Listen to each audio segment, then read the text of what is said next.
Find molecular mass if empirical formula of the compound is CH2.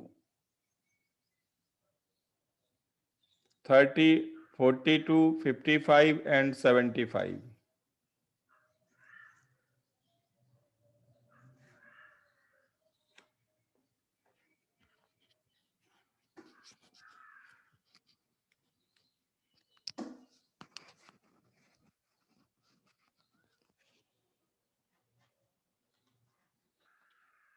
Find molecular mass if empirical formula of the compound is CH2. 30, 42, 55 and 75.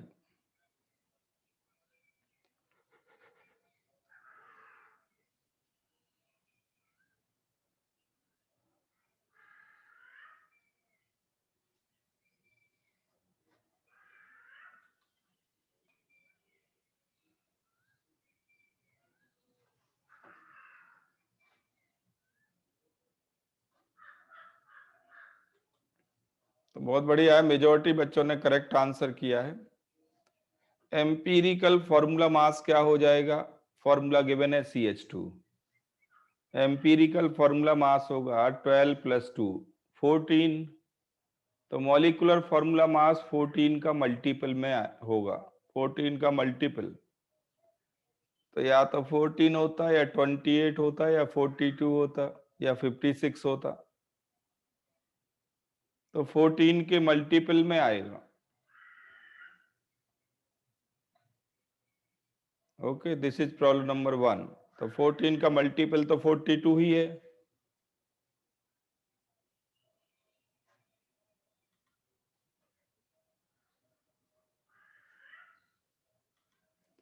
इसमें correction के कोई space नहीं है। आपने एक बार जो answer कर दिया कर दिया, करेक्शन का कोई स्पेस नहीं।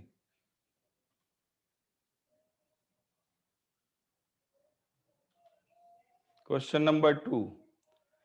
14 gram of a gas occupies 11.2 liter at STP. The gas is 14 gram gas of a gas occupies 11.2 liter at STP. The gas is NO, CH4, CO, NH3।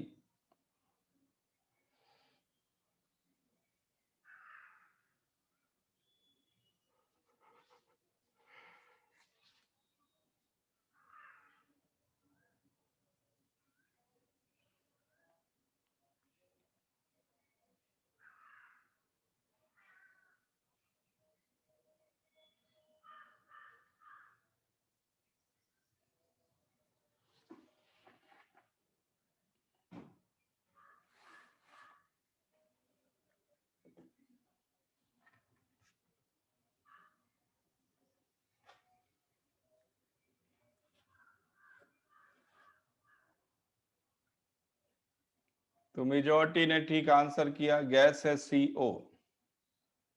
देखो 14 ग्राम गैस ऑक्यूपाई, 14 ग्राम मास है इसका, 11.2 litre volume है।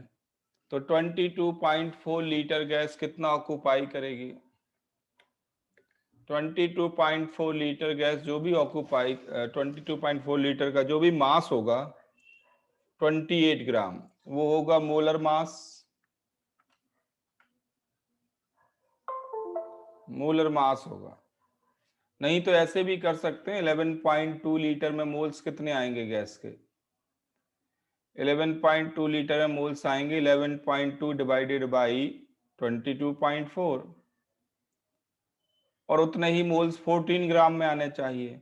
तो 14 gram divided by molar mass, solve करके molar mass निकाल लो, 28 आएगा। देखो 28 molar mass इनमें से किस गैस का है? तो कार्बन मोनोऑक्साइड का है।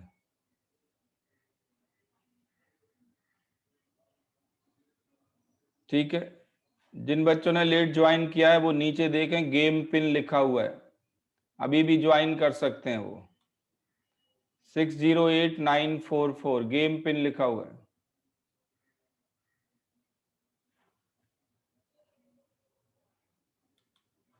नेक्स्ट देखो, question number 3। The molarity of H plus ion is 2m. Find molarity of sulfuric acid.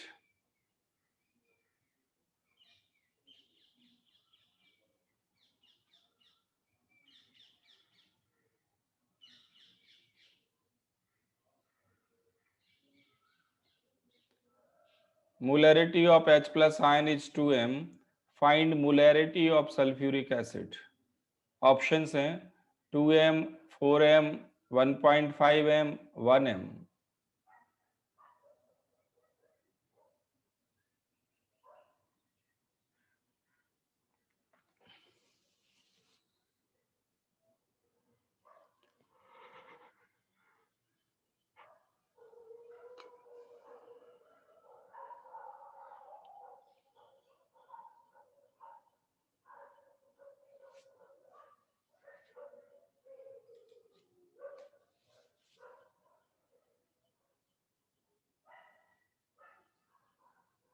तो H प्लस आयन की मोलरिटी 2m है और फॉर्मूला होता है H2SO4। इसका मतलब है H2SO4 की मोलरिटी 1m होगी। वही 1m में उसके कॉफिशिएंट 2 से मल्टीप्लाई करेंगे तभी H प्लस की मोलरिटी आएगी।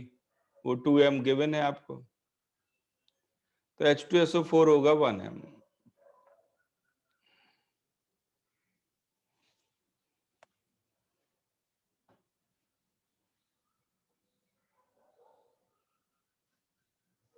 नेक्स्ट देखो,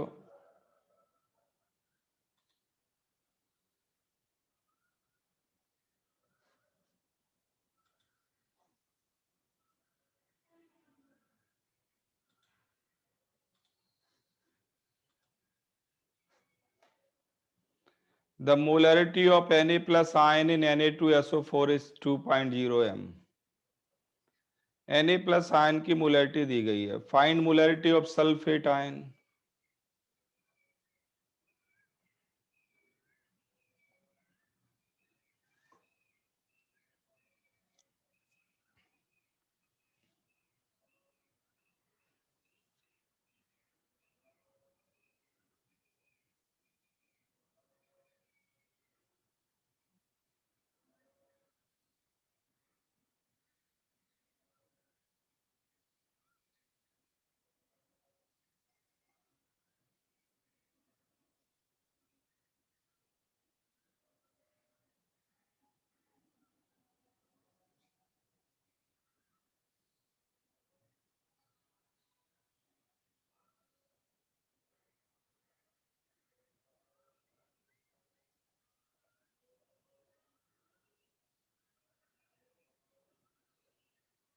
तो Na प्लस आयन और सल्फेट आयन की मोलरिटी का रेशियो होगा उनके कॉफिशिएंट के रेशियो के बराबर।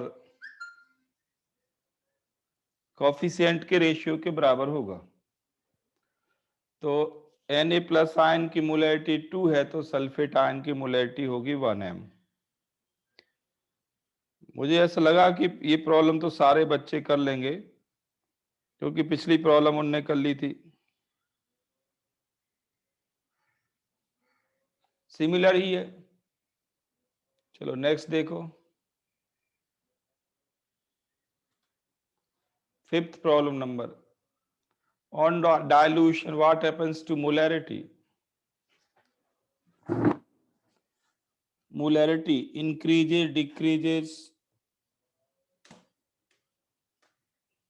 remains unaffected, may increase or decrease।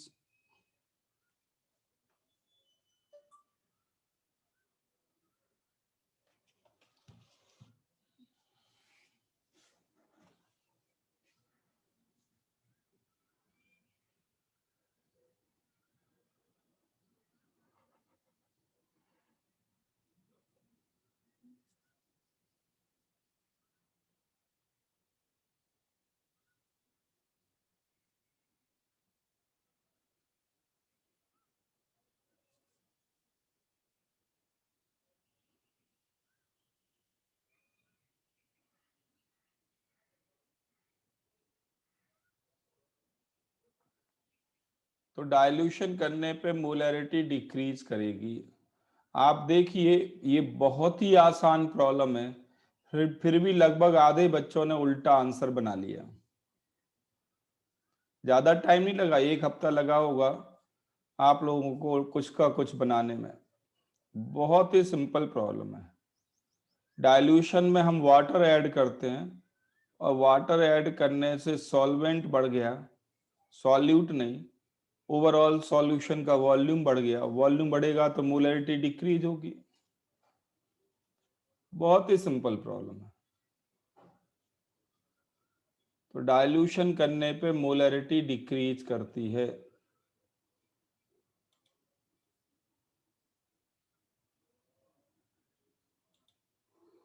Problem number 6, 200 ml of 0.5 m is diluted to 500 ml. Find mass of NaOH in 20 ml of final solution.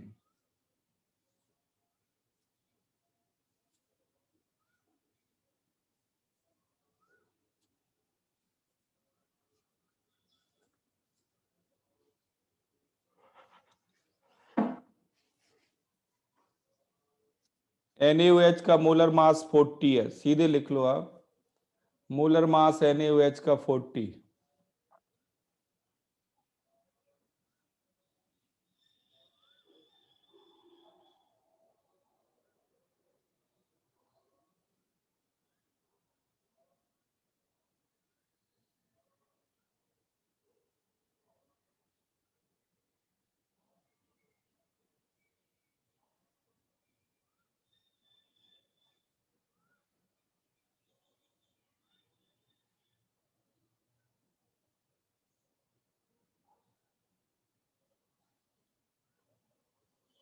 तो 9 student ने इसका करेक्ट आंसर दिया। देखो कैसे ये ओरल है।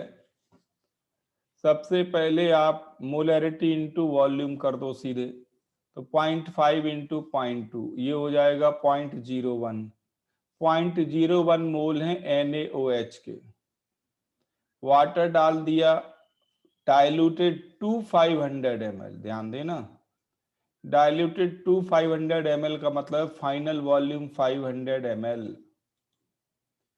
तो 500 ml में 0.01 मोल हैं NaOH के 500 ml में। तो बताओ 20 ml में कितने होंगे? 20 ml में कितने होंगे?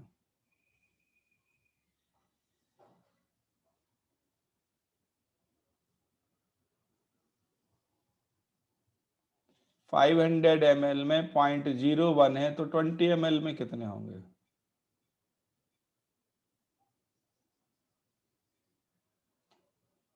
तो 20 ml में आ जाएंगे 0.004।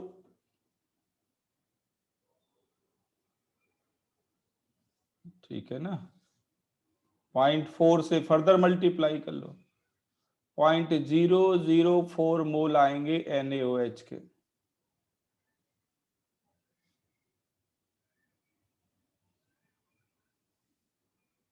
अब बताओ 0.004 मोल है, उसमें मोलर मास से मल्टीप्लाई कर लो, तो 160 मिलीग्राम आएगा या 0.160 ग्राम।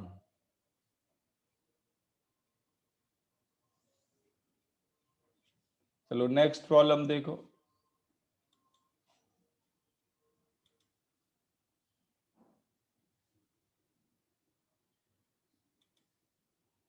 Problem number 7, find empirical formula mass of the compound containing equal percent amount of sulfur and oxygen.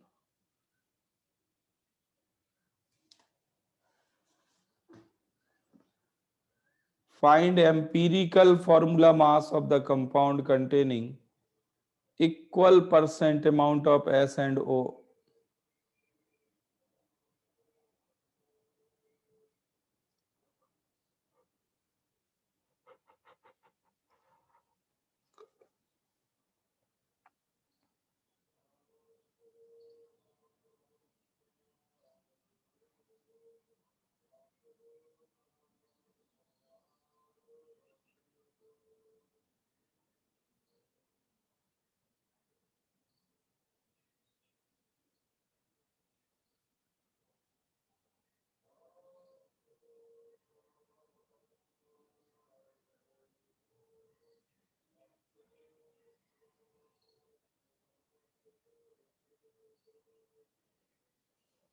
तो 64 ग्राम करेक्ट आंसर है। बहुत ही आसान प्रॉब्लम थी, आंसर साथ ही साथ ब्रैकेट में लिखा हुआ है। जरा सोचो, सल्फर और ऑक्सीजन को बराबर करना हो तो ऑक्सीजन के कितने मोल लेने पड़ेंगे? सल्फर 32 ग्राम है तो ऑक्सीजन के 2 मोल लेने पड़ेंगे कि नहीं?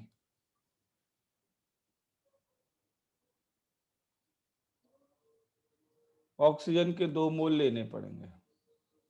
ठीक है, तो फॉर्मूला बन जाएगा SO2। SO2 फॉर्मूला बन जाएगा, और SO2 फॉर्मूला जो है वो इसका एम्पिरिकल फॉर्मूला है। अब इसका और इससे भी सिंपल रेशियो क्या बना सकते हो आप? इससे सिंपल रेशियो नहीं बन सकता। तो इसका मोलर मास क्या आ जाएगा? 64 आएगा, 64 ग्राम आएगा। इट इज नॉट 32, हाँ 32 गलत आंसर है, 64 ग्राम।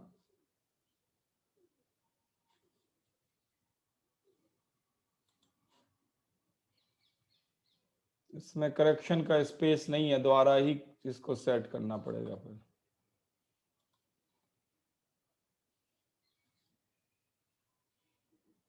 तो 64 ग्राम इसका करेक्ट आंसर है, मेजॉरिटी ने ठीक आंसर किया। चलो कोई बात नहीं, स्क्रैप करेंगे इसको। नेक्स्ट देखो, लास्ट वन, 8th। इसमें 2 मिनट है आपके पास, 2 minutes. On burning a hydrocarbon gas, we get 3.38 gram CO2 and 0.690 gram water. The empirical formula mass of the gas is?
तो देखो 3.38 ग्राम में 44 से डिवाइड करो तो CO2 के मोल्स आएंगे, कॉफिशिएंट 1 से मल्टीप्लाई करो तो कार्बन के मोल्स आएंगे।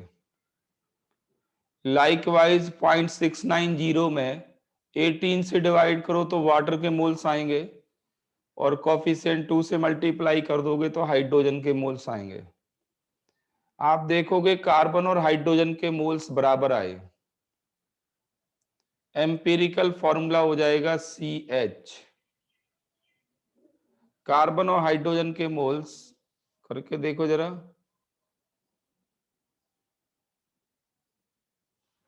कार्बन और हाइड्रोजन के मोल्स मुझे लगता है बराबर आएंगे।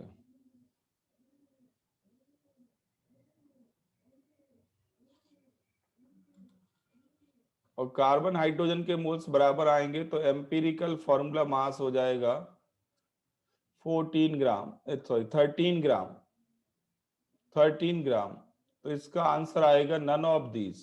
ओहो, ये भी गलत आंसर सेट हो गया, चेंज नहीं हुए मुझे लगता आंसर दोनों के, क्योंकि दोनों केस में आंसर बी ही सेट हो गया।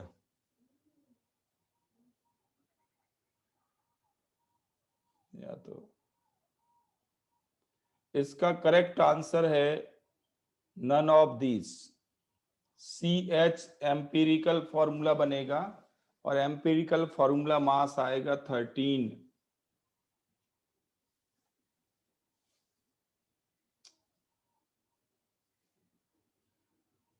चलो ठीक है, तो अब इस क्विज की तो मीनिंग खत्म हो गई, कौन टॉपर है कौन नहीं है, क्योंकि 2 क्वेश्चन तो गड़बड़ हो गए।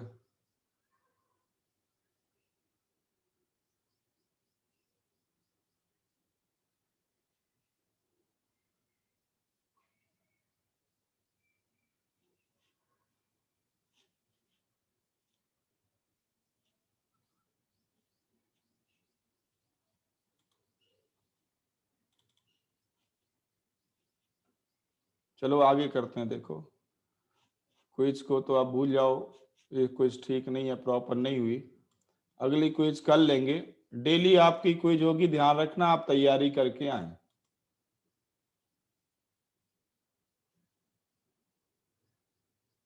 ठीक है, आप तैयारी करके आए, पिछला आपको आना चाहिए।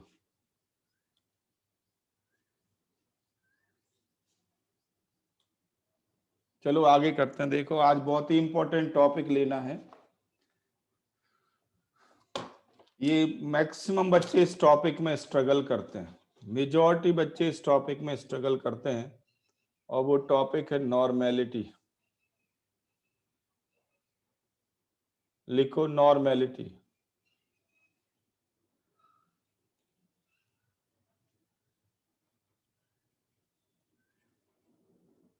कैपिटल एन से इसको डिनोट करते हैं। इसकी डेफिनेशन बहुत ही सिंपल है, लिखो, it is defined as the number of,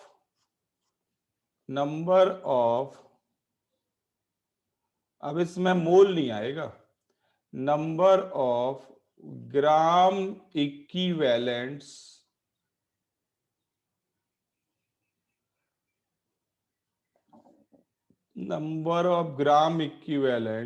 of solute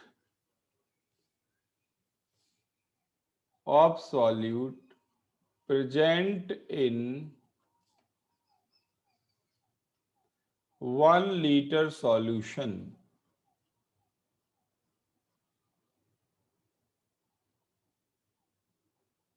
तो नॉर्मेलिटी का फॉर्मूला ये होगा सिंपल सा, number of gram equivalents of solute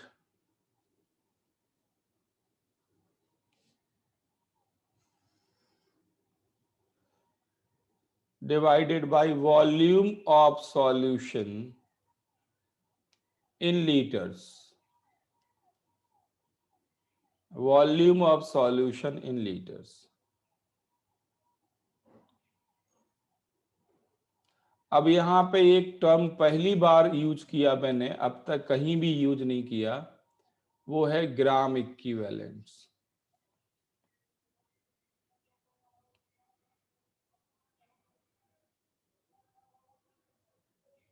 gram equivalents, तो ग्राम इक्विवेलेंट्स क्या है?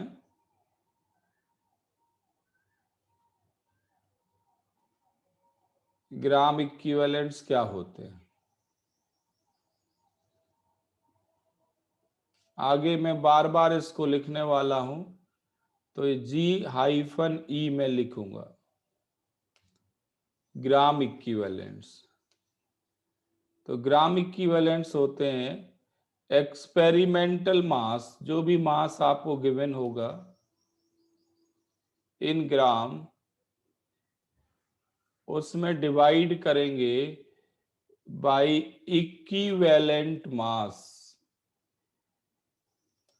By equivalent mass.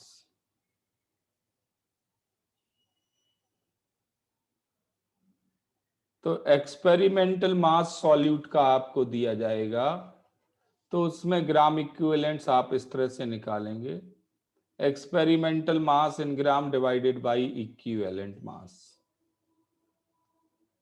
Equivalent mass भी आपने पहली बार टर्म सुना, अभी तक मैंने इसका यूज नहीं किया।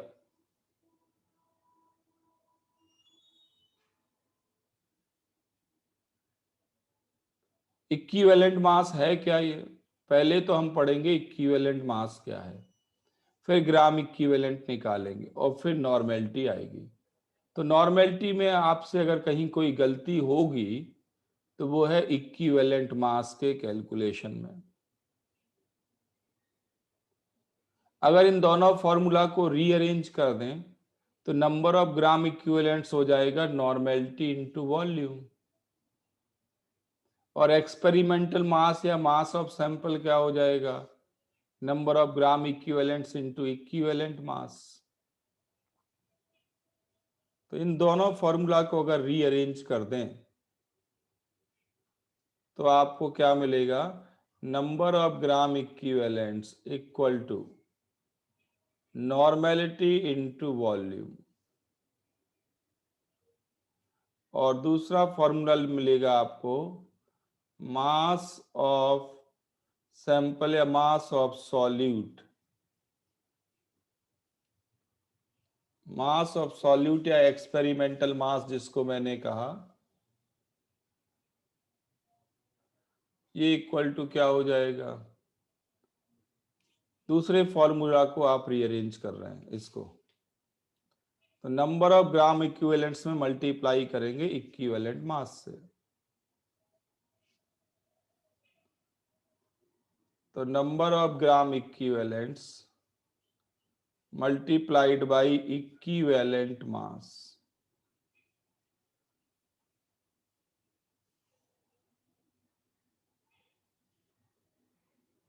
Now what is equivalent mass? What is equivalent mass? सारा मामला इसी के अबाउट घूमेगा आगे।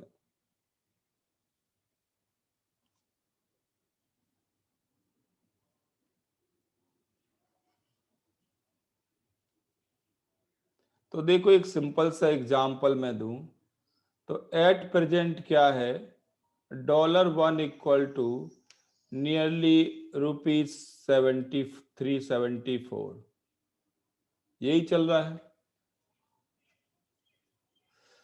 क्या ये करेंसी इक्वल नंबर है दोनों का, क्या ये करेंसी इक्वल नंबर है, एक तो केवल $1 है, दूसरा उसका 74 है, बट अगर आप मार्केट में कुछ परचेज करने जाएं, अगर मार्केट में आप कुछ परचेज करने जाएं तो जो आप $1 से परचेज कर सकते हैं वही आप ₹74 से भी परचेज कर सकते हैं, यस और नो। जो आप $1 से परचेज करेंगे सेम थिंग आप ₹74 से परचेज करेंगे। सो इन दोनों की मार्केट वैल्यू सेम है, इन दोनों की मार्केट वैल्यू सेम है। $1 और ₹74 की मार्केट वैल्यू सेम है।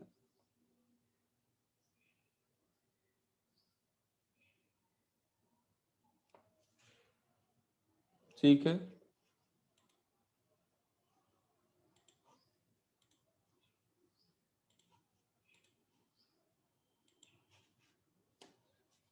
हाँ बोलो बेटा, क्या पूछना है आपको, अधिक्षर बताओ। कुछ नहीं सर, मैं अनम्यूट नहीं कर पा रहा था बस खुद को। नहीं, क्या करना है आपको अनम्यूट करके, कुछ पूछना हो तभी अनम्यूट करोगे। सर कभी कभी पूछना पड़ जाता है सर। तो $1 इक्वल टू ₹74 होगा, ठीक है। तो जो आप $1 से परचेज करेंगे वही ₹74 से परचेज करेंगे। तो remember the currency number is not equal, एक तो 1 है दूसरा 74 है, but their market value is equal. So we can say these two are equivalent currencies. Equivalent currencies. ये इक्वल करेंसी नहीं है, इक्वल करेंसी नहीं है। एक का नंबर 1 है और एक का नंबर 74 है। दे आर इक्विवेलेंट करेंसीज, क्योंकि उनकी मार्केट वैल्यू बराबर है।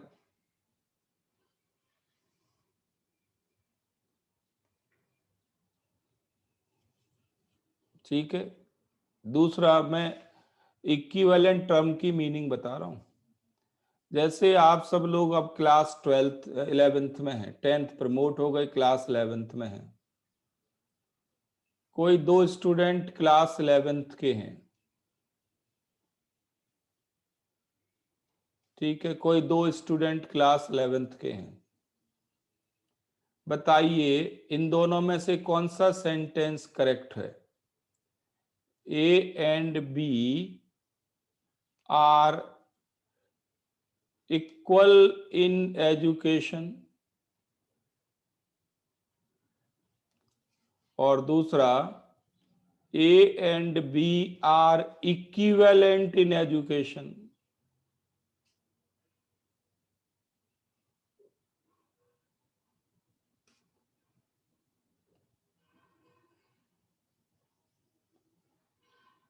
कौन सा करेक्ट सेंटेंस है? ये both A and B are of class 11th।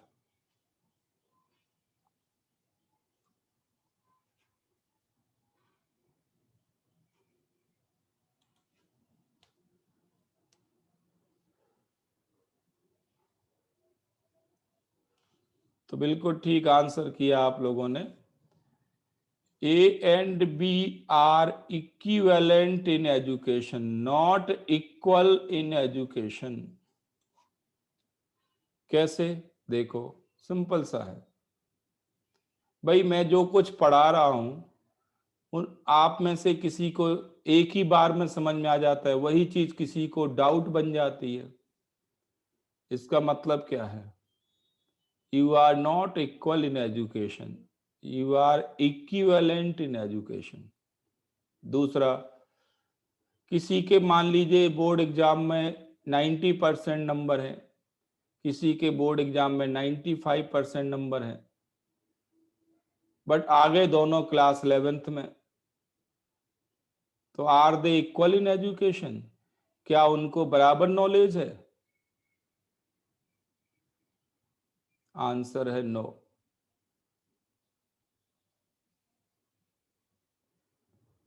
ठीक है, तो they are equivalent in education. मान लीजिए किसी पे बैचलर डिग्री है आर्ट की, किसी के पास बैचलर डिग्री है साइंस की, किसी के पास बैचलर डिग्री है कॉमर्स की, तीनों बैचलर हैं। क्या कहेंगे? Are they equal in education और इक्विवेलेंट इन एजुकेशन?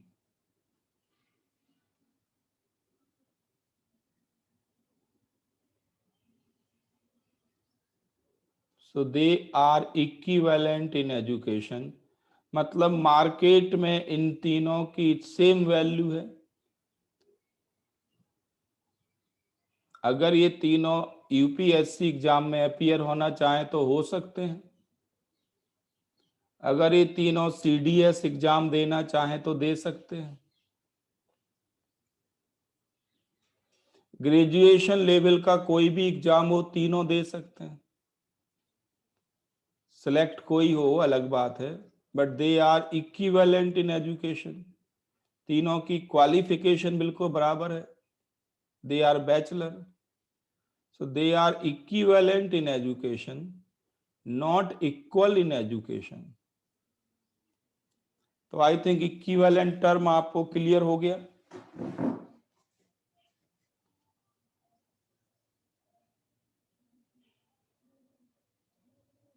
अब इस इक्विवेलेंट टर्म को केमिस्ट्री में लाते हैं, इक्विवेलेंट टर्म को केमिस्ट्री में अप्लाई करते हैं। होता क्या है, केमिस्ट्री के मार्केट में 9 ग्राम एल्यूमिनियम की जो कॉस्ट है वही कॉस्ट 23 ग्राम सोडियम की भी है, वही कॉस्ट 1 ग्राम हाइड्रोजन की भी है, वही कॉस्ट 12 ग्राम Mg की भी है। ये सारे सब मार्केट में अगर परचेज करने जाएं तो बिल्कुल बराबर अमाउंट खर्च करनी पड़ेगी सबको परचेज करने के लिए। In the market of chemistry you will have to spend equal money to purchase these amounts. 9 gram aluminium, 23 gram sodium, 1 gram hydrogen, ये परचेज करने के लिए सेम मनी केमिस्ट्री की खर्च करनी पड़ेगी। तो इन मासेस को क्या कहेंगे? Are the equal masses?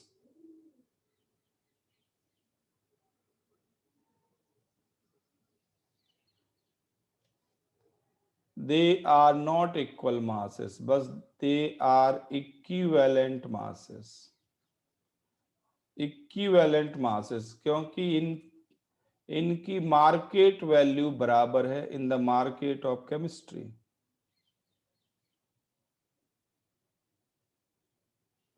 और मार्केट वैल्यू क्या है इनकी? कितना पैसा खर्च करना पड़ेगा केमिस्ट्री के मार्केट में? तो कॉस्ट है इन सब की in the market of chemistry 1 mole of electron, 1 mole of electron. You can note down, electron is the money of chemistry. Electron is the money or currency of the market of chemistry. Electron is the currency. और इन सबको आप purchase कर सकते हैं by spending 1 mole of electrons. 1 mole of electrons मतलब कितने electron? ये तो इसका मास है, कितने इलेक्ट्रॉन आपको खर्च करने पड़ेंगे?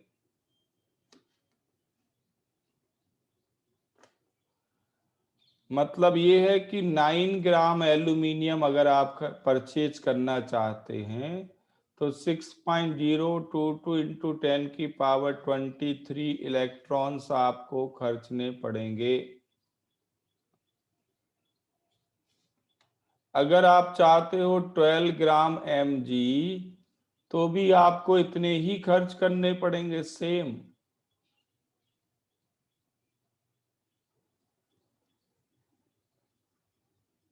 मैं रिपीट कर दूं, electron is the currency of the market of chemistry. Think in this way, electron is the currency.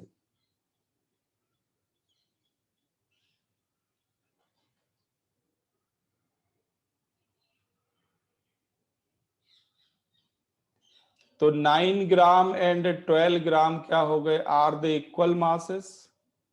Answer है no, they are equivalent masses. Yes और नो?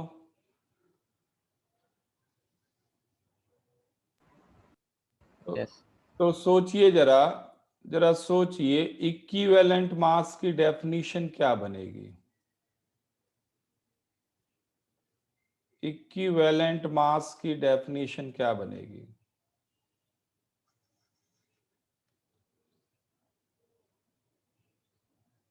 तो mass of a substance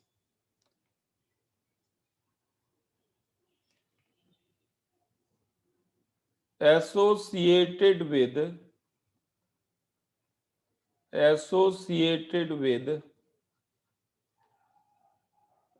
1 mole electrons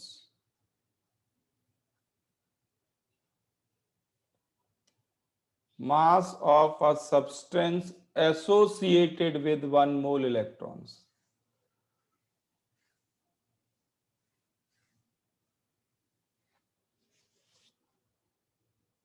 जरा यहां पे term ध्यान देना, अब मैंने एक्चुअल टर्म यूज किया है एसोसिएटेड विद, या लिख सकते हैं अटैच्ड विद, एसोसिएटेड और अटैच्ड।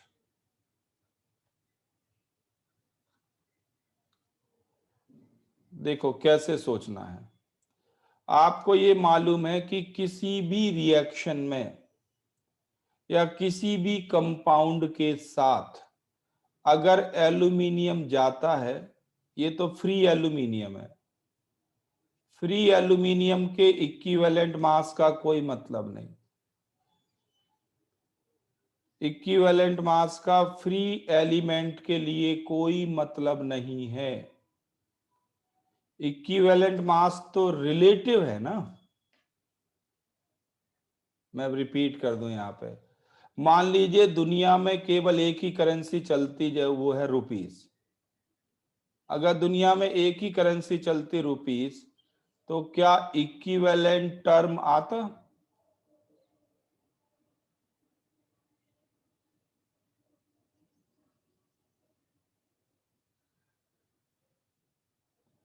तो इक्विवेलेंट टर्म यूज करने के लिए कम से कम दो करेंसी तो चाहिए, या दो से ज्यादा? यस और नो? तो क्या इक्विवेलेंट टर्म एब्सोल्यूट सब्सटेंस के लिए यूज हो सकता है? क्या इक्विवेलेंट टर्म एब्सोल्यूट सब्सटेंस के लिए यूज हो सकता है? आंसर है नो। इक्विवेलेंट टर्म तभी यूज होगा जब ये किसी के साथ कॉम्बिनेशन में जाएगा, किसी के साथ केमिकली रिएक्ट करेगा। ठीक है, तो देखो एल्यूमिनियम किसी के भी साथ रिएक्ट करे, इसकी प्रॉपर्टी ये है कि ये 3 मोल ऑफ इलेक्ट्रॉन का लॉस करेगा, ये इसकी प्रॉपर्टी है। हर एक एलिमेंट की अपनी अपनी कैरेक्टरिस्टिक है, इसको वैलेंसी भी कहते हैं। तो एल्यूमिनियम जब किसी भी रिएक्शन में जाता है किसी के भी साथ, इसका 1 मोल मतलब 27 ग्राम कितने इलेक्ट्रॉन का लॉस करेगा? 3 मोल इलेक्ट्रॉन का लॉस करेगा।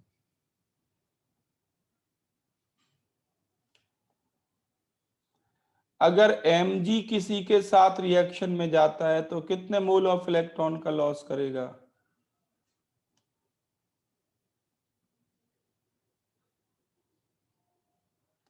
ट्वेंटी 24 ग्राम कितने का लॉस करेगा? 2 मोल इलेक्ट्रॉन का।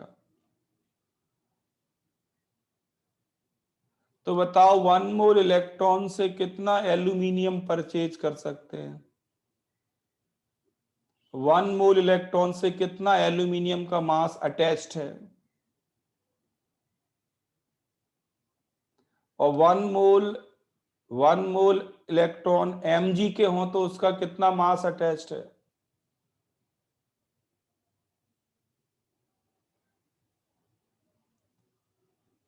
तो अब दोनों की जगह मैंने करेंसी बराबर कर दी, तो क्या मैं ये कह सकता हूं कि 9 ग्राम और 12 ग्राम Mg की मार्केट वैल्यू बराबर है?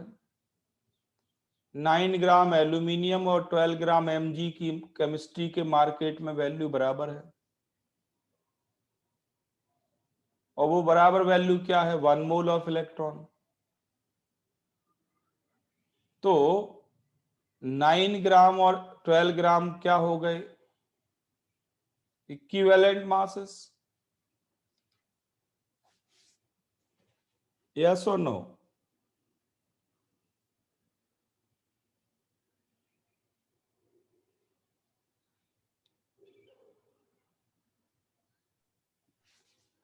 तो किसी एलिमेंट के लिए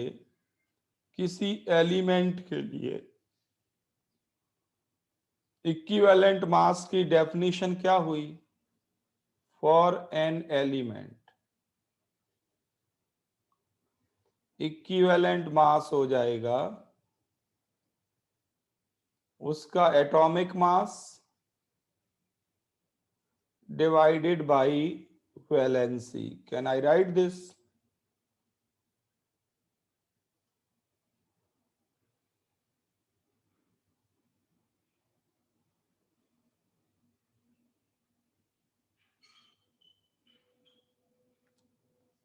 वैलेंसी को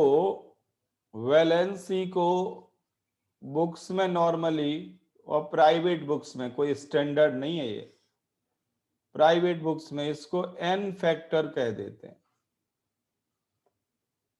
एन फैक्टर एक ज्यादा जनरल नेम हो गया, अलग अलग जगह इसका नाम बदलता रहेगा. एलिमेंट के लिए एन फैक्टर वैलेंसी है, एक कॉमन नेम दे देते हैं, वो है एन फैक्टर. एन फैक्टर या ये कहें करेंसी फैक्टर या मनी फैक्टर, कुछ भी कह दो. तो पर एन फैक्टर आपने निकाला जो मास, उसका नाम है इक्विवेलेंट मास. यही तो बनेगा ना भाई. एल्यूमिनियम की वैलेंसी 3 है और एटॉमिक मास 27 है, तो 27/3 हो जाएगा. Mg का एटॉमिक मास 24 है और वैलेंसी 2 है, 24/2 हो जाएगा. यही फॉर्मूला बनेगा.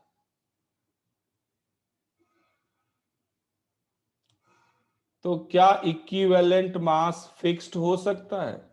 जैसे एटॉमिक मास होता है, एटॉमिक नंबर फिक्स होता है, क्या इक्विवेलेंट मास फिक्स्ड हो सकता है? सिंगल वैल्यू हो सकती है इक्विवेलेंट मास की किसी एलिमेंट के लिए? Only one value.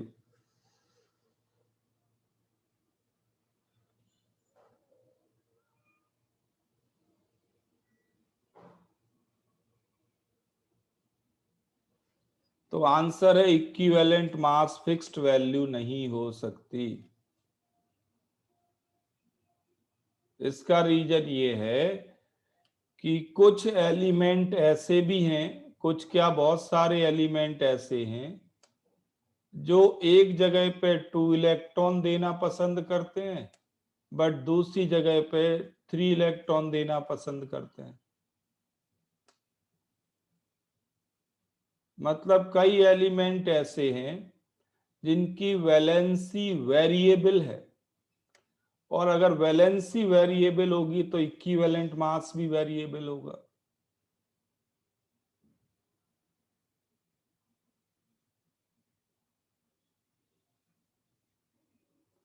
तो ध्यान देना, इक्विवेलेंट मास कोई फिक्स्ड वैल्यू नहीं है. भाई $1 लिया हमने तो 74 रुपीज आ गए. भाई डॉलर की जगह कोई और करेंसी ले लेते, जापानी येन ले लेते, रूस का रूबल ले लेते, पाउंड ले लेते, कोई और करेंसी लेते, तो क्या 74 ही बनेगा?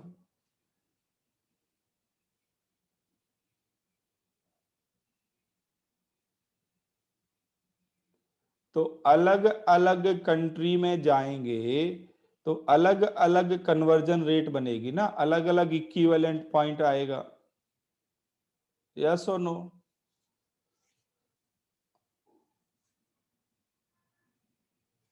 तो लाइकवाइज जब कोई एलिमेंट किसी से कंबाइन करता है तो उसे कितने इलेक्ट्रॉन देने हैं ये दूसरे एलिमेंट पे भी डिपेंड करेगा. ये तो 2 भी दे सकता है, 3 भी दे सकता है. लेने वाला कौन है उस पर भी डिपेंड करेगा. करेगा कि नहीं? तो मुद्दे की बात यह है, इसका जो कंसेप्ट है वो ये है कि इक्विवेलेंट मास फिक्स्ड नहीं होता like atomic mass or atomic number. It is not a fixed quantity, fixed value. तो आपको बुक्स में एटॉमिक मास की टेबल मिलती है कि नहीं? टेबल, एटॉमिक नंबर की भी टेबल मिलती है। किसी बुक में इक्विवेलेंट मास की पीरियोडिक टेबल देखी आपने?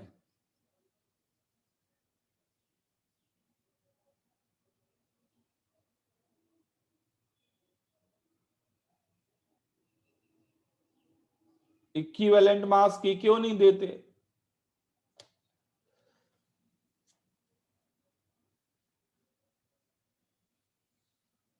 इक्विवेलेंट मास की टेबल क्यों नहीं देते? क्योंकि ये फिक्स्ड नहीं है। सानिया ने बिल्कुल ठीक आंसर कहा, ये फिक्स्ड नहीं है।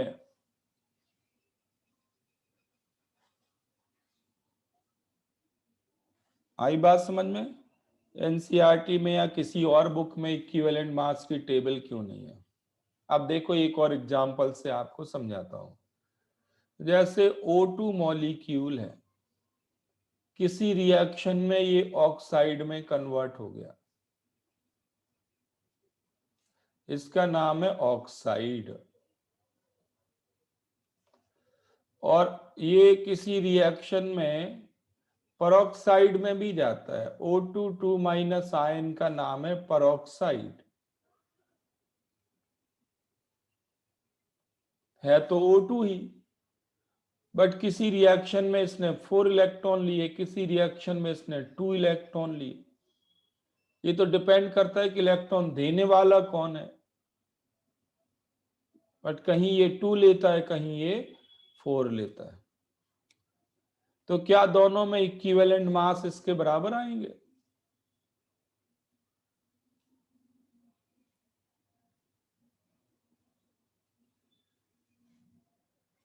तो इसके 32 ग्राम के साथ 32 ग्राम ये मास कितने इलेक्ट्रॉन के साथ अटैच्ड है? कितने मोल इलेक्ट्रॉन के साथ? 4 मोल इलेक्ट्रॉन के साथ। तो इसका इक्विवेलेंट मास क्या आएगा? 32/4 आएगा। सेकंड केस में इक्विवेलेंट मास क्या आएगा?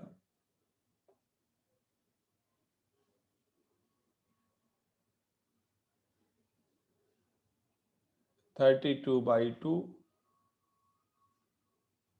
तो इक्विवेलेंट मास इसका हो गया 8, इक्विवेलेंट मास इसका हो गया 16। है दोनों जगह O2 ही।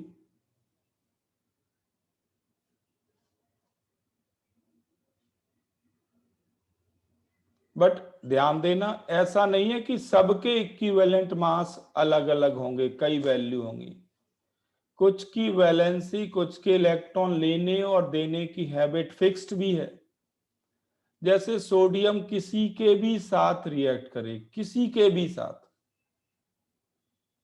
ये हमेशा 1 मोल ऑफ इलेक्ट्रॉन लॉस करेगा। मतलब 23 ग्राम मास 1 मोल इलेक्ट्रॉन के साथ अटैच होगा फॉर ऑल केसेस। तो सोडियम का इक्विवेलेंट मास फिक्स्ड हो गया। कितना फिक्स्ड हो गया? 23। तो फिक्स्ड भी हो सकता है, वेरिएबल भी हो सकता है, ये तो एलिमेंट पे डिपेंड करेगा।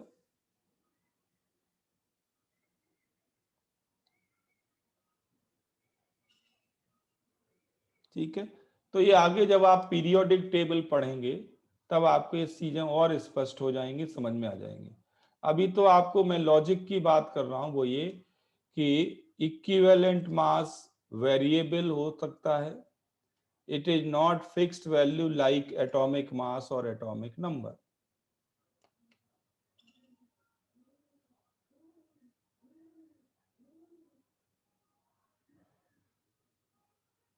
ठीक है, इतना क्लियर है आप सबको?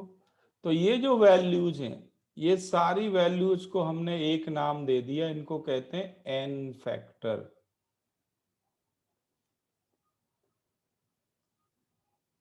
N factor. तो इक्विवेलेंट मास किसी एलिमेंट का क्या हो गया? Atomic mass by N factor. Equivalent mass acid और बेस का क्या होगा? एसिड और बेस रिएक्शन में क्या होता है? एसिड बेस रिएक्शन में H प्लस आयन और OH आयन इन्वॉल्व होते हैं।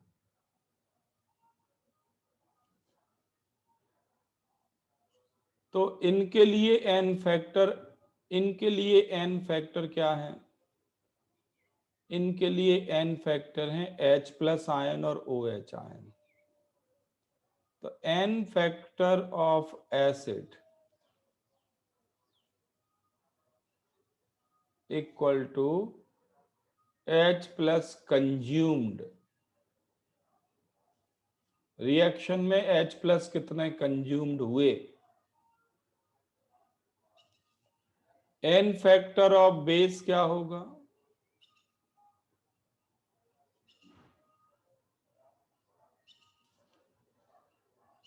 OH ion consumed.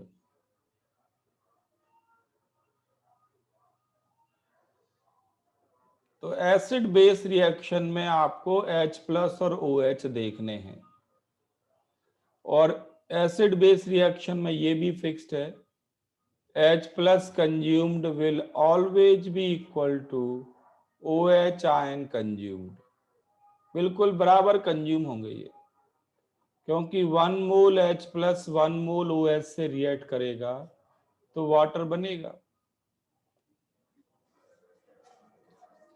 तो 1 mole H plus 1 mole OH ion से रिएक्ट करता है। तो एसिड बेस रिएक्शन में आप H प्लस काउंट कर लो या OH आयन काउंट कर लो, जो कंज्यूम्ड हुए वो है n फैक्टर।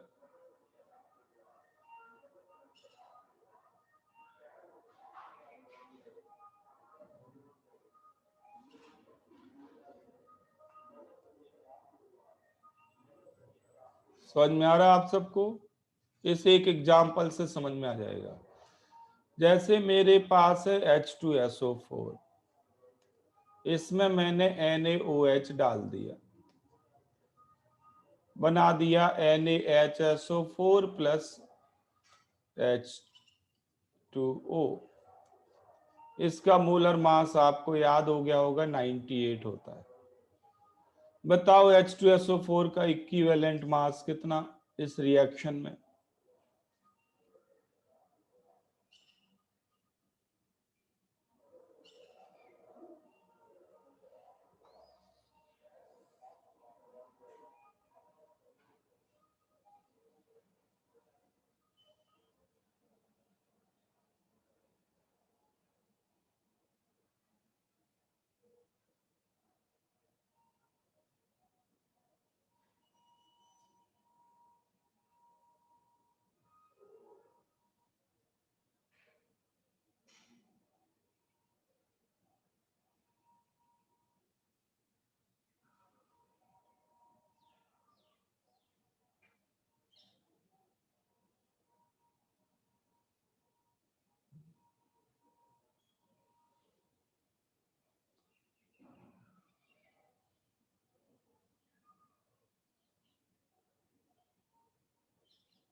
चलो ठीक है, देखो ज्यादा से ज्यादा बच्चे रिस्पॉन्स करें तो अच्छा होता है।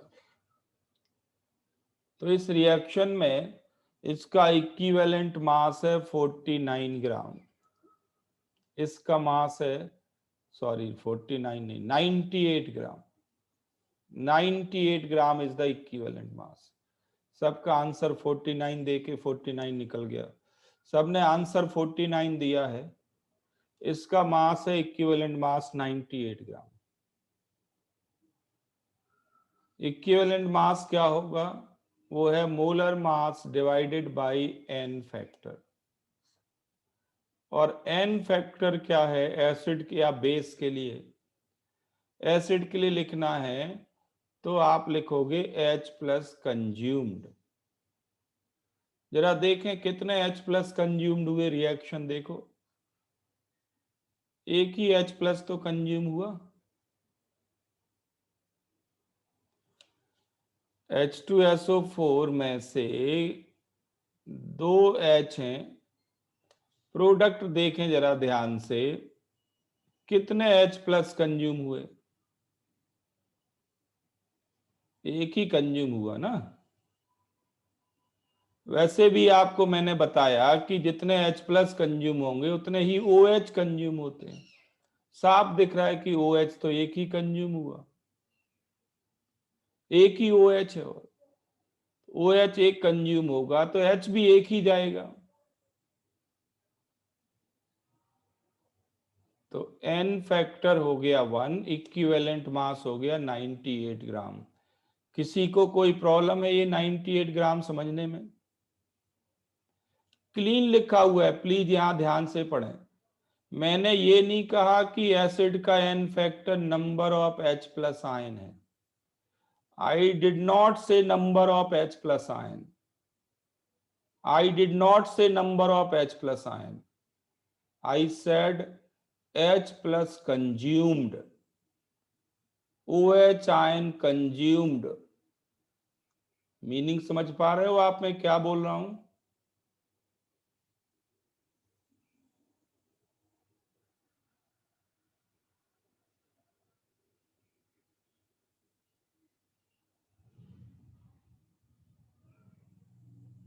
Please keep in mind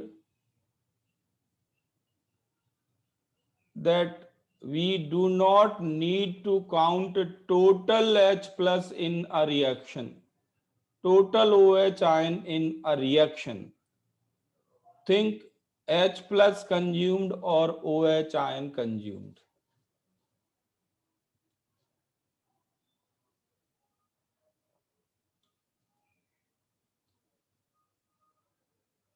ठीक है,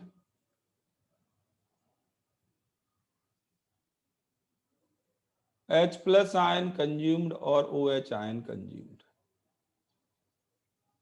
चलो ठीक है, देखो आगे करते हैं। देखो टाइम खराब करना, क्वेश्चन खराब करना, ये सब चीजें अच्छी नहीं होती। खुशहाल बेटा, अगर आप समझ रहे होते ना मैं क्या बोल रहा हूं तो आप ये क्वेश्चन ही नहीं पूछते। अगर आप ये समझ रहे होते कि मैं क्या पढ़ा रहा हूं तो आप ये क्वेश्चन ही नहीं पूछते। खुशहाल ने पूछा है कि नोबल गैसेस के इक्विवेलेंट मास कैसे निकालेंगे। तो ये सारा कुछ भूल गया, इसने इतना पढ़ाया इक्विवेलेंट मास का, बिल्कुल ऐसे लगा जीरो पे आ गए। मैं रिपीट करता हूं, खुशहाल ध्यान से सुनना, फिर आपको अपने ऊपर ही लगेगा कि मैं क्या पूछ रहा हूं। मैंने इक्विवेलेंट मास जब बताया आपको, शुरुआत में हर जगह कम से कम 2 एलिमेंट लिए या 2 पर्सन लिए या 2 करेंसी ली, या सुनो। मैंने आपको ये भी कहा कि दुनिया में अगर सिंगल करेंसी होती तो क्या इक्विवेलेंट टर्म आता, या सुनो। अब आप अपने क्वेश्चन पे आ जाओ, अगर कोई नोबल गैस किसी से रिएक्ट ही नहीं करती, किसी से कंबाइन ही नहीं करती, can be define equivalent mass for that inert gas?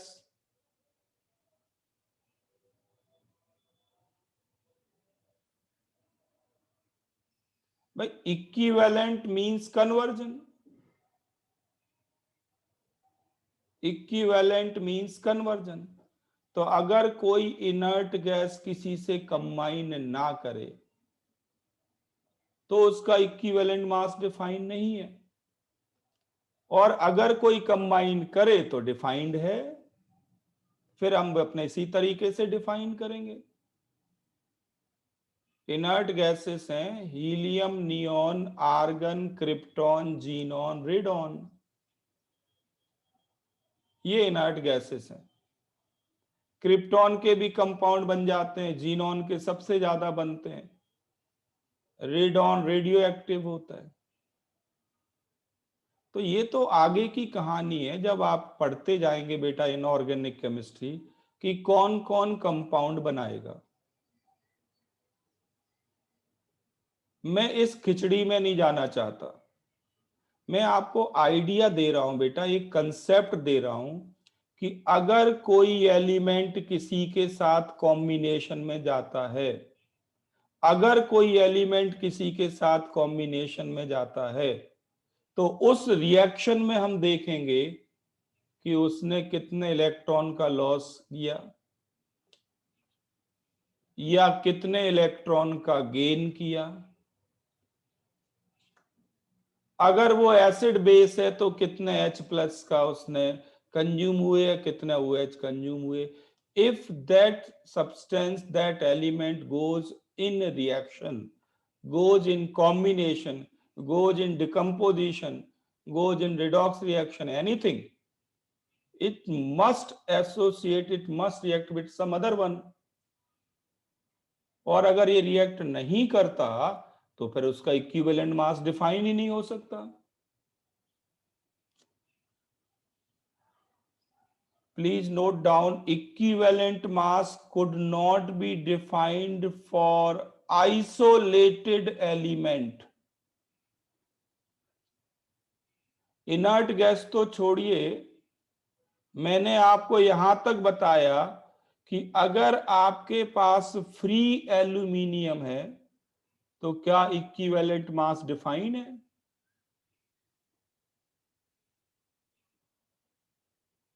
यहां से मैंने शुरुआत की थी कि अगर फ्री एल्यूमिनियम है तो इक्विवेलेंट मास डिफाइंड है।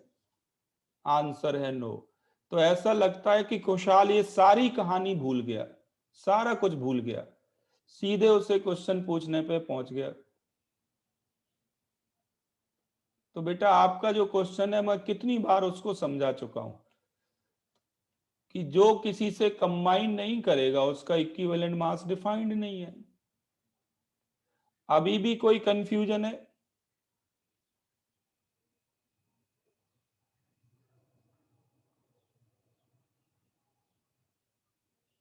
देखो होता क्या है, प्रॉब्लम कहां पे है, आपका माइंड बेटा प्री ऑक्यूपाइड है इक्विवेलेंट मास के टर्म से। आपने इक्विवेलेंट मास पहले मुझे ऐसा लगता है सुन लिया है, और अगर इक्विवेलेंट मास टर्म पहले सुन लिया है तो मैं आपको समझा नहीं पाऊंगा ठीक तरह से। क्यों? क्योंकि आपका ब्रेन प्री ऑक्यूपाइड है। उन बच्चों को आसान होगा जिन्होंने इक्विवेलेंट मास अभी तक बिल्कुल नहीं पढ़ा, तो मैं जो पढ़ा रहा हूं उनको सीधे दिमाग में बैठेगा। आपको थोड़ी तकलीफ हो सकती है क्योंकि पुराना जो आइडिया आपके दिमाग में वो हटाना, फिर मेरा आइडिया बिठाना, इसमें थोड़ी टाइम लगता है। अगर आपका ब्रेन बिल्कुल खाली है, कुछ भी कभी भी इक्विवेलेंट मास का नाम नहीं सुना, तो मैं जो कुछ बोल रहा हूं वो बिल्कुल एज इट इज सेट होगा।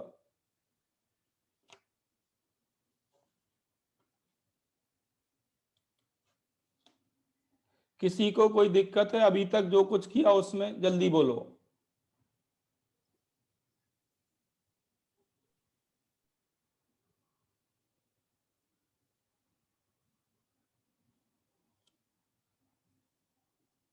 बिल्कुल सिस्टमैटिक ऑर्गेनाइज्ड वे में आगे बढ़ोगे तो ज्यादा समझ में आती है साइंस, रेंडमली रट्टे नहीं लगाने।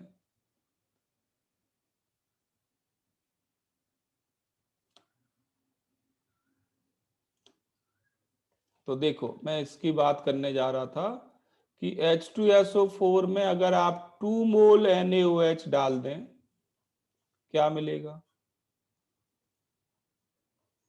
Na2SO4 2H2। मैंने ये रिएक्शन दे दी, आपसे पूछा H2SO4 का इक्विवेलेंट मास बताओ। तो मोलर मास है इसका 98, मोलर मास 98 है,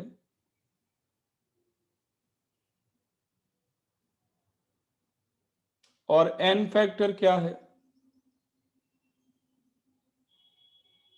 N फैक्टर क्या है? कितने H+ कंज्यूम हो रहे हैं या कितने OH कंज्यूम हो रहे हैं? कोई एक काउंट कर लो, बराबर आएंगे। तो इक्विवेलेंट मास 49, यस और नो? तो ध्यान देना, बिल्कुल आसान बात मैं बोल रहा हूं। H2SO4 एक जगह तो इक्विवेलेंट मास इसका 98 है, दूसरी रिएक्शन में इक्विवेलेंट मास उसका है 49।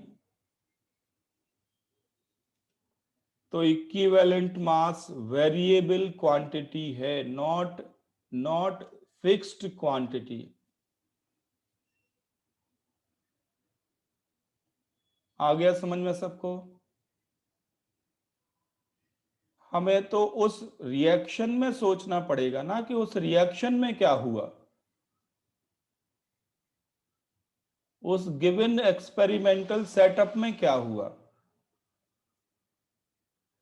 अगर इक्विवेलेंट मास फिक्स्ड होते ना तो बुक्स में टेबल मिलती आपको इक्विवेलेंट मास की, जैसे एटॉमिक मास की है, एटॉमिक नंबर की है, ऐसी टेबल बना के लिख देते।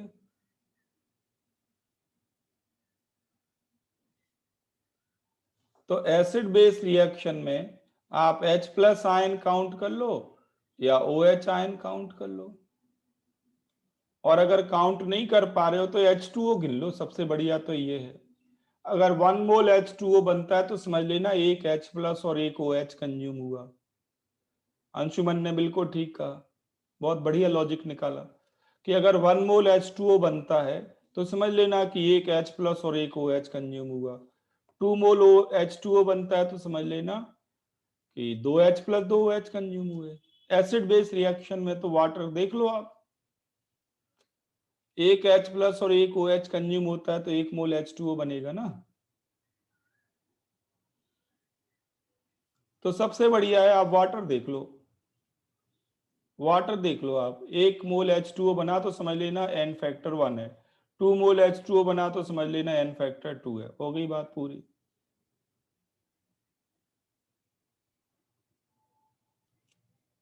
ठीक है, तो वाटर मॉलिक्यूल काउंट कर लो।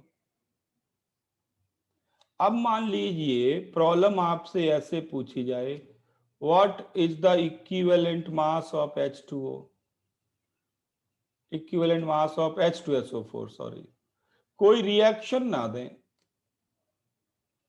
सिंपली एब्सोल्यूट H2SO4 दे दें। What is the equivalent mass of H2SO4?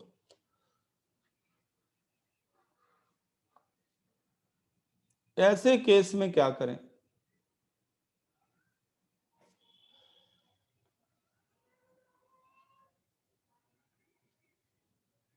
तो ऐसे केस में अगर इस तरह की प्रॉब्लम आ जाती है विदाउट रिएक्शन, विदाउट रिएक्शन, तो आपको क्या मानना है, एन फैक्टर। अगर ऐसा आया, कंसेप्चुअली मैं बात करूं तो इक्विवेलेंट मास डिफाइंड नहीं है फिर ऐसे केस में, बट एग्जामिनर के माइंड में रिएक्शन चलती रहती है। ऐसे केस में आप देखेंगे total replaceable H plus ion, आप टोटल काउंट करेंगे, मैक्सिमम कैपेसिटी काउंट करेंगे।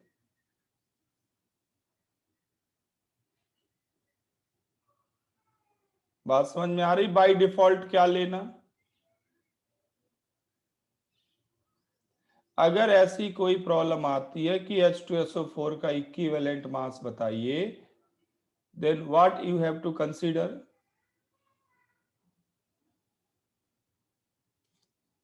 बाय डिफॉल्ट क्या ले लेना है आपको, क्या एज्यूम कर लेना है अपने आप?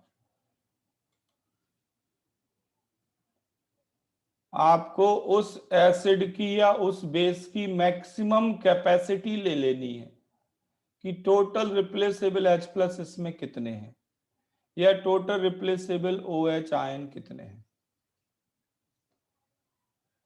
और जो रिप्लेसेबल H प्लस आयन होते हैं इसी का नाम होता है बेसिसिटी, बेसिसिटी ऑफ एसिड आपको ले लेनी है। अगर इंडिपेंडेंट दिया जाए तो, क्लियर है आप सबको? एग्जामिनर के माइंड में यही चलता है, बुक्स में भी यही एज्यूम करके लिखा हुआ है।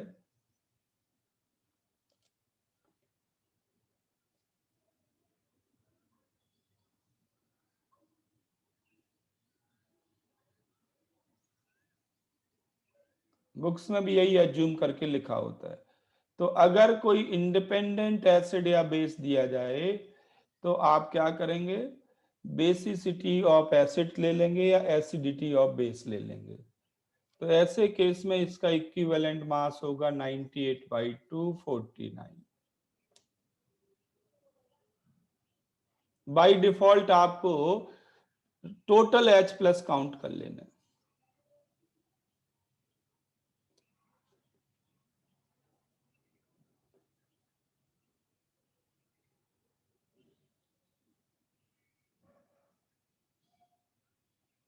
ठीक है, अब H प्लस में भी थोड़ी नॉलेज चाहिए केमिस्ट्री की आगे। आप लिख लो H3PO4 की बेसिसिटी 1 होती है, H3PO3 H3PO3 की बेसिसिटी 2 होती है, H3PO2 इसकी बेसिसिटी 1 होती है। अब इनमें तीनों में इसकी 3 होती है, इसकी बेसिसिटी 3, इसकी 2, इसकी 1, और तीनों में H तो बराबर दिख रहे हैं, H तो बराबर दिख रहे हैं। तो मैं रिपीट कर दूं, यहां पे एक एक चीज ध्यान देना है। मैंने ये नहीं कहा number of H plus ion, I did not say number of H, I said total क्या देखना है आपको, क्या काउंट करने हैं, रिप्लेसेबल H प्लस या जो कंज्यूम हो सके ऐसे H, जो कंज्यूम हो सके।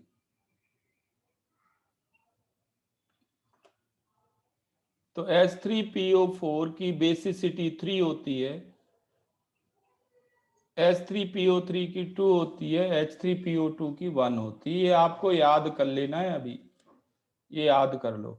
ऐसी चीजें आगे धीरे धीरे करके जब केमिस्ट्री पढ़ते जाएंगे आती जाएंगी। आप बताओ CH3COOH की बेसिसिटी क्या है?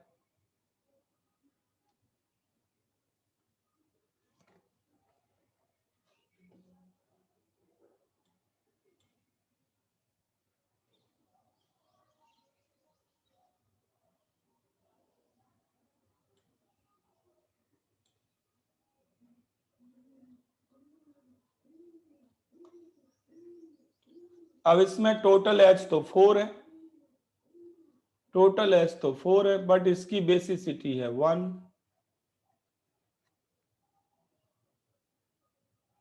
तो कौन सा H प्लस की तरह यूज हो सकता है? कौन सा H प्लस की तरह यूज हो सकता है? तो इसके लिए स्ट्रक्चर आने चाहिए। स्ट्रक्चर आपको आएंगे केमिकल बॉन्डिंग पढ़ लेने के बाद। तो इसमें एक H है जो H प्लस की तरह यूज होगा, वो O से कनेक्टेड होना चाहिए, O से बॉन्डेड होना चाहिए। कार्बन से जो बॉन्डेड है H, वो H प्लस की तरह काम नहीं करते। बताओ मुझे, मीथेन क्या एसिड होता है? मीथेन एसिड है? इसमें तो 4 H है। तो जो कार्बन से बॉन्डेड H है वो H प्लस की तरह रिप्लेस नहीं होता, काम नहीं करता, इसलिए ये एसिड ही नहीं है। तो यहां CH3COH में 3 H तो C से बॉन्डेड हैं, तो केवल एक H है जो H प्लस की तरह हट सकता है। आपने 9th-10th में न्यूट्रलाइजेशन रिएक्शन पढ़ी होंगी, neutralisation reaction, acid base reaction, इनको डबल डिस्प्लेसमेंट रिएक्शन भी कहते हैं। एसिटिक एसिड में NaOH डाल दिया, क्या बनेगा? डबल डिस्प्लेसमेंट याद करो। तो CH3CONa बन जाएगा प्लस H2O बनेगा, यही लिखते हैं ना।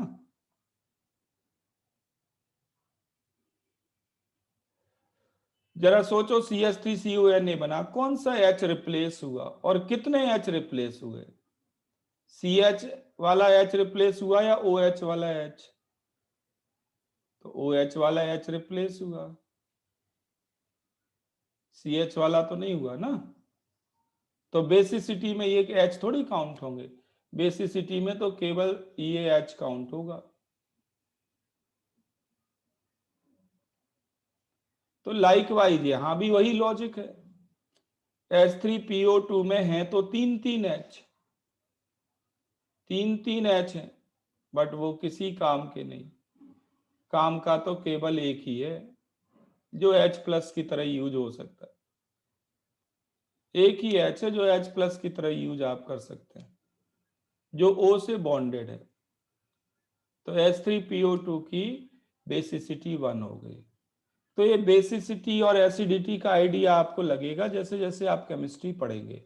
अभी तो मैं केवल लॉजिक आपको दे रहा हूं कि अगर इंडिपेंडेंट एसिड और बेस दे दें, इंडिपेंडेंट, तो आपको क्या देखना है?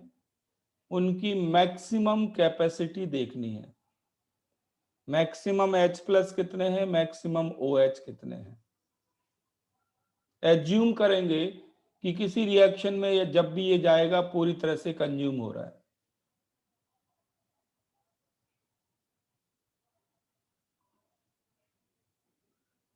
क्लियर है? अब एक प्रॉब्लम मैं दे रहा हूं जो जेई एडवांस में आई हुई प्रॉब्लम है। देखें आप में से कितने बच्चे लॉजिक लगा पाते हैं। बहुत बढ़िया प्रॉब्लम है। CaCO3 की रिएक्शन कराई आपने HCl के साथ, CaCl2 बना, H2O बना, CO2 बना। Na2CO3 की रिएक्शन कराई आपने HCl के साथ, NaHCO3 बना, NaCl बना।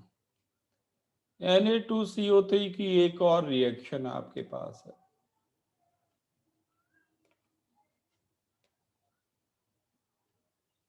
Twice NaCl plus CO2 plus H2O। ये तीन रिएक्शन आपके पास है जिसमें एक तो सॉल्ट है और दूसरा एसिड है। क्या इन तीनों केस में सॉल्ट का इक्विवेलेंट मास आप बता सकते हो?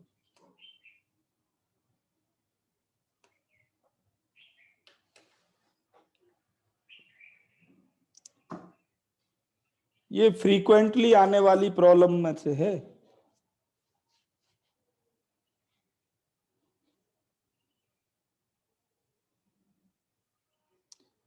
कैल्शियम कार्बोनेट का मोलर मास होता है 100, मोलर मास में दे देता हूं। कैल्शियम कार्बोनेट का मोलर मास 100, सोडियम कार्बोनेट का 106,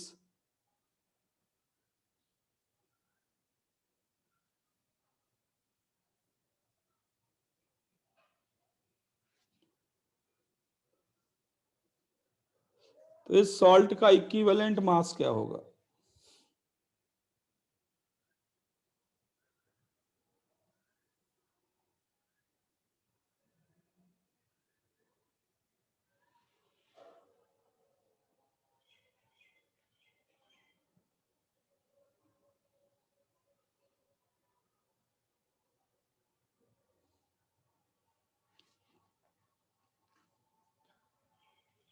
तो पहले केस में आंसर है 50 ग्राम, दूसरे केस में आंसर है 106 ग्राम, तीसरे केस में आंसर है 53 ग्राम। अंशुमान ने तीनों आंसर बिल्कुल ठीक किए।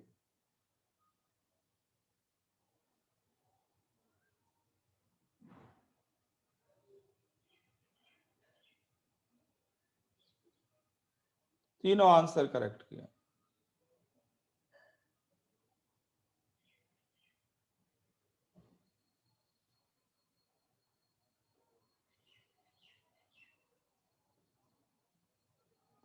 तो देखो, अगर एक एसिड हो एक सॉल्ट हो तो H प्लस आयन काउंट कर लो जो कंज्यूम हो रहे हैं। देखो ध्यान से कितने H प्लस कंज्यूम हो रहे हैं, 2 मोल H प्लस कंज्यूम हो रहे हैं, तो इसका n फैक्टर 2 हो जाएगा और ये होगा 100/2। इसमें एक H प्लस कंज्यूम हो रहा है तो इसका भी n फैक्टर 1 हो जाएगा। इक्विवेलेंट मास आएगा 106/1। इसमें 2 H कंज्यूम हो रहे हैं तो इक्विवेलेंट मास आ जाएगा 106/2।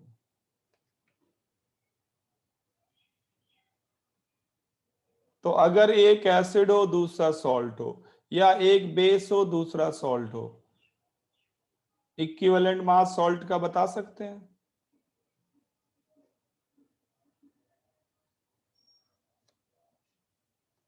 देखो, नॉर्मेलिटी आपको तभी समझ में आएगी जब इक्विवेलेंट मास आता है। मामला इक्विवेलेंट मास पे ही फंसेगा।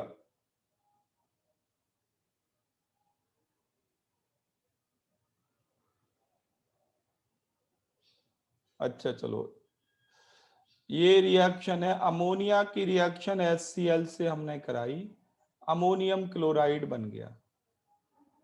बताओ अमोनिया का इक्विवेलेंट मास कितना?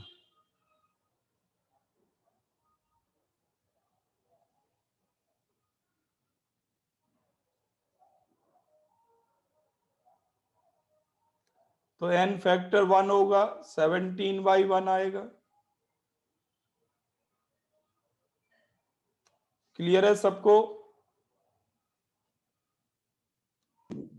अब मैं उल्टा करता हूं। मान लीजिए मेरे पास है कार्बन डाइऑक्साइड। कार्बन डाइऑक्साइड को मैंने लाइम वाटर के थ्रू पास करा दिया। कार्बन डाइऑक्साइड को लाइम वाटर के थ्रू पास करा दिया, या लाइम वाटर से इजी ले लो आप, पहले इजी करते हैं। मान लीजिए आपने NaOH ले लिया, तो ये बन गया NaHCO3। बताओ CO2 का इक्विवेलेंट मास कितना?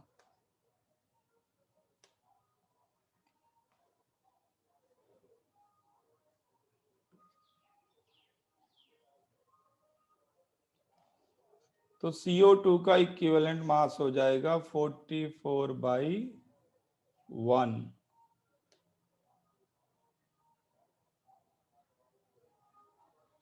सबको समझ में आ रहा है मैं क्या बता रहा हूं? बहुत बढ़िया। अब मैं एक थोड़ी इसी से रिलेटेड थोड़ी आपकी KVPY और ओलंपियाड लेवल की प्रॉब्लम दे रहा हूं। मान लीजिए ये मेरे पास कोई ऑर्गेनिक कंपाउंड है, घबराना नहीं। मेरे पास कोई ऑर्गेनिक कंपाउंड है, इसका मोलर मास m है। इसकी रिएक्शन HCl से हुई तो ये सॉल्ट बना। ये आपको दिया गया है, ये तो प्रॉब्लम ही है, ये तो प्रॉब्लम ही है। ये आपको सॉल्ट दे दिया, तो बताओ इसका इक्विवेलेंट मास क्या होगा? ऑप्शंस हैं equal to m, m/2, 2m और none of these।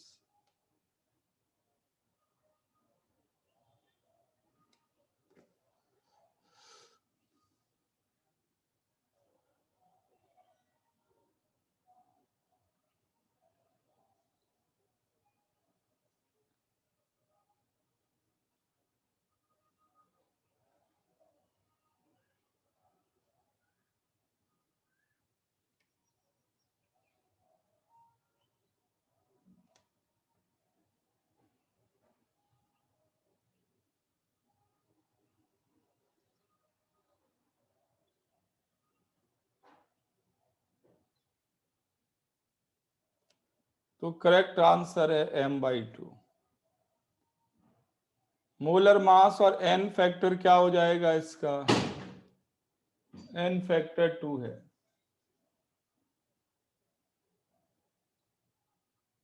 समझ में आ गया सबको? तो जब आपको ये प्रॉब्लम या दी ही गई है ये रिएक्शन, तो आपको क्या लेना देना कि ये रिएक्शन कैसे हो रही है, हमें उससे मतलब नहीं है। हमें तो H प्लस या OH काउंट करके काम करना है।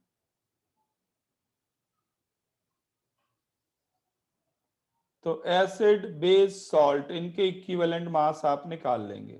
ठीक है, अभी मैं यहीं तक रखता हूं इसको। अब इस पे नॉर्मेलिटी पे वापस जाता हूं। Come back to normality. Normality पे वापस जाते हैं। आपने लिखा ग्राम इक्विवेलेंट बाय वॉल्यूम।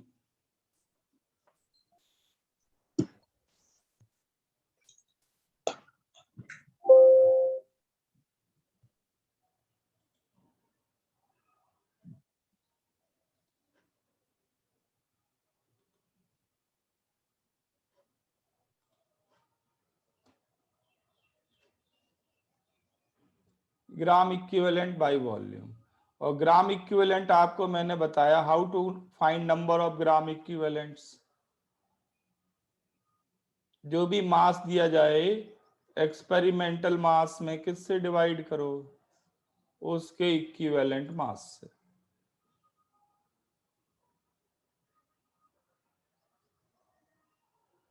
ठीक है, लिखो प्रॉब्लम। प्रॉब्लम लिखो। मान लीजिए मेरे पास कोई एक सैंपल है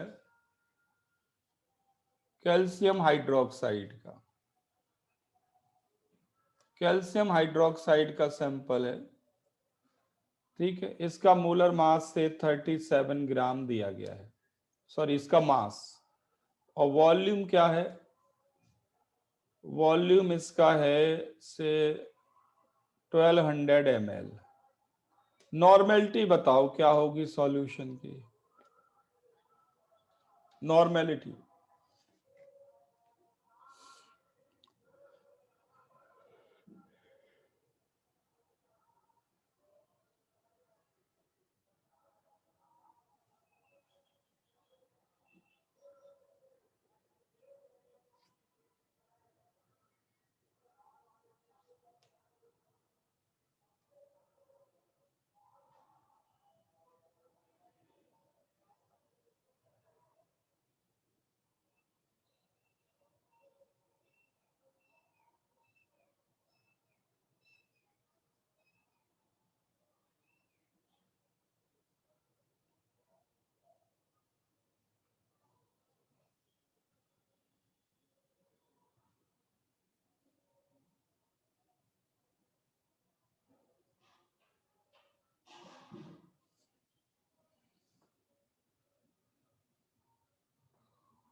तो सबसे पहले तो आप इक्विवेलेंट मास निकालो। Equivalent mass of calcium hydroxide तो ये हो जाएगा मोलर मास बाई 2। एसिडिटी 2 लेना, कम फुल कैपेसिटी। क्या होगा मोलर मास इसका?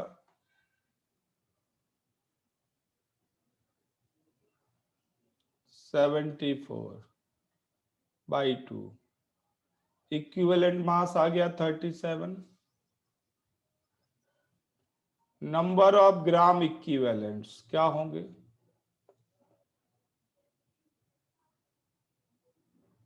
तो एक्सपेरिमेंटल मास 37, इक्विवेलेंट मास भी 37, number of gram equivalent 1। Normality क्या होगी? नंबर ऑफ ग्राम इक्विवेलेंट्स आपके पास है 1। वॉल्यूम को लीटर में लेना है, 1.2 लीटर। तो 5/6 यूनिट लिखेंगे आप ग्राम इक्विवेलेंट पर लीटर, या सिंपली 5/6 कैपिटल N। और डेसिमल में लिखना चाहें तो 0.83 कैपिटल N।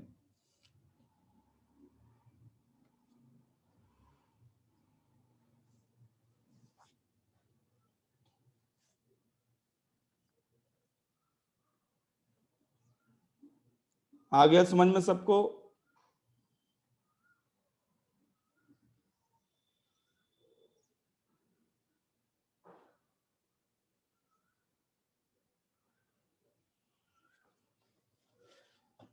तो आप इक्विवेलेंट मास को ठीक से तैयार करो कल तक, और कल फिर नॉर्मेलिटी को